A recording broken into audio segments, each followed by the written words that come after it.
After Moses had killed the Egyptian in Egypt, he had to flee. And he fled into the desert of Midian, where he got married to the daughter of the priest Jethro. There he became a shepherd. And one day, as Moses was herding his flock across the desert from one point to another, he came upon a sight that he had never seen before. He saw a bush ablaze, but the bush did not burn up.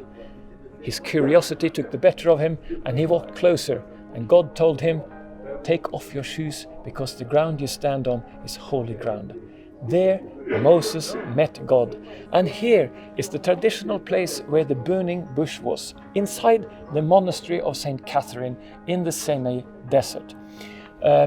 God met Moses to give him the challenge, to give him the task, to lead the people of God out of bondage in Egypt and into the promised land.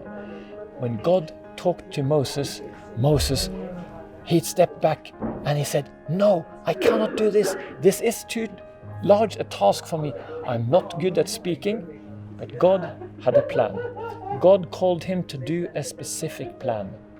And when God calls you, you might very well think that I'm not too able to do this. I'm not able to do the task that God has called me to. I don't have the abilities.